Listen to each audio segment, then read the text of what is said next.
all the presenters, I think, have mentioned that a developed infrastructure is a great success factor in terms of attracting investment.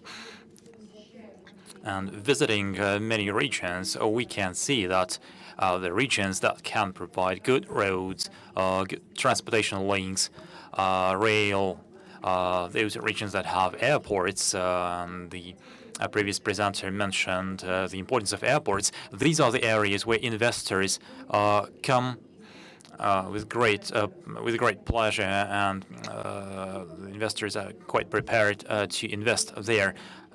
On the other hand, not regions can boast good airports or good roads, but at the same time, such regions also manage to attract certain investment. Tatarstan is a good example. If Upper Austria is the bridge between the Eastern and Western Europe, what is Tatarstan? Why do foreign investors come to you? Anyway, you have a very good infrastructure. Some territories are popularly called the wallet of the country or the soul of the country. What is Tatarstan for Russia? Can I ask Mr. Khalikov to tell us what infrastructure facilities are provide, so to say, the face of Tatarstan? Because we usually say Tatarstan is in a region of innovation. It's a region which has state-of-the-art techno parks and IT parks. Probably many of you have visited Tatarstan and saw for yourselves the approaches to implementing investment projects. Mr. Khalikov, can you tell us your success story? Thank you very much, Irina. Dear colleagues, there have been quite a few questions asked. I will try to spend 5-7 minutes to respond to them one by one. Well, it's probably it would probably be incorrect to identify one single area where we excel, as because naturally we would like to excel in many things, and we learn. We look around, we study other people's experiences. If we get closer to our today's discussion topics in terms of attracting investment, we have spent a certain time trying to identify what are the strengths, and weaknesses of Tatarstan in terms of attracting investment. What are the key success factors? And Anatoly started talking about this, and can I only reiterate that professional qualities of the team of people who is involved in making this happen is one of the key factors. There are quite a few others, of course, and it has been mentioned a few times here, like educational system, the professional training systems, and the talent. At the same time, we can see quite clearly that without a modern infrastructure, just the skills and the talent are not sufficient for to ensure the massive influx of investment into any particular region, especially given the fierce competition for investment, both domestically in Russia between the regions and in the international arena. The past year has been very successful for Tatarstan.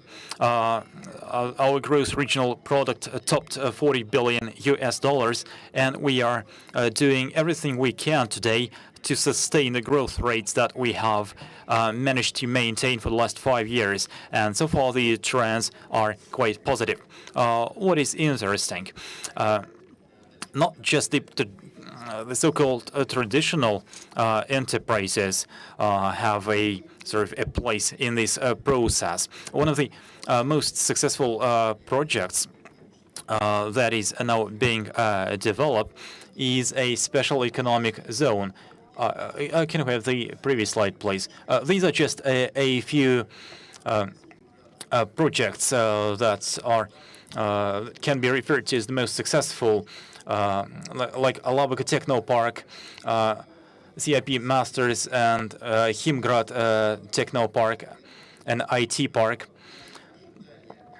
The Alabuga Science Park covers the area of 20 square kilometers. It now has 31 resident companies occupying the facilities of the techno park. Some of the companies are represented here. You can see the very well-known brands here. What is of major importance?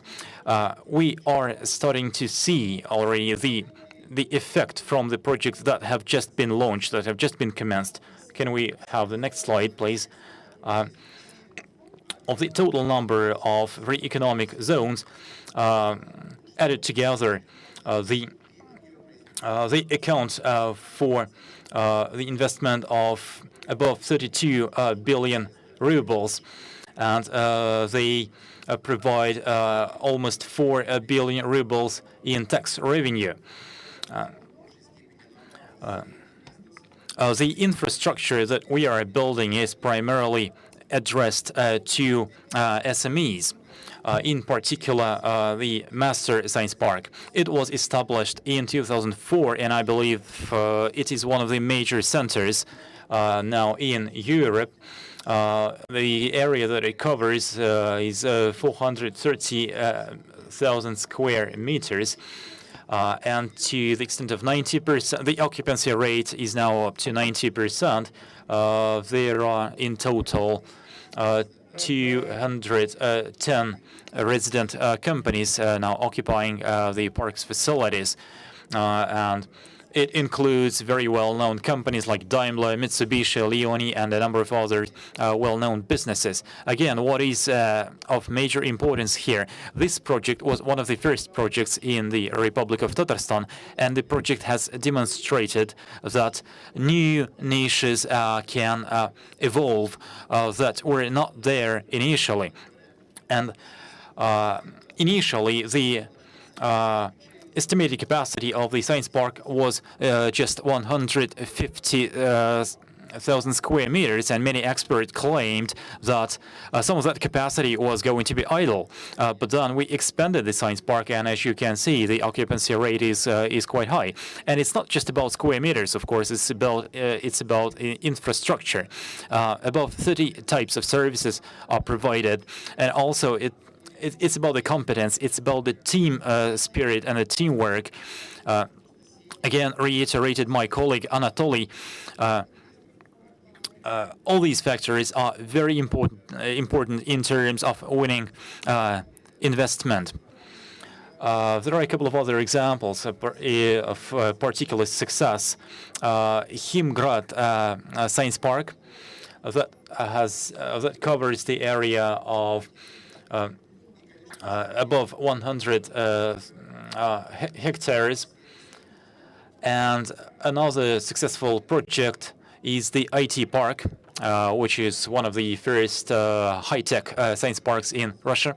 This is a recent project, and in just a very short time, it formed a whole new industry for the Republic of Tatarstan.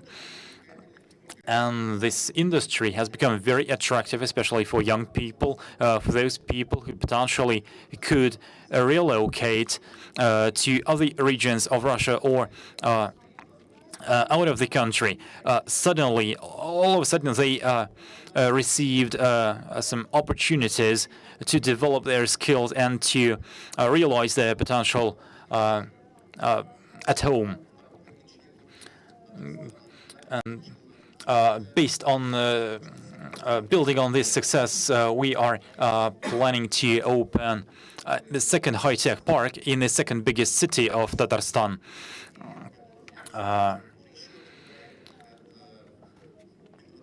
Another project is the Innovations Science Park, which is called IDEA.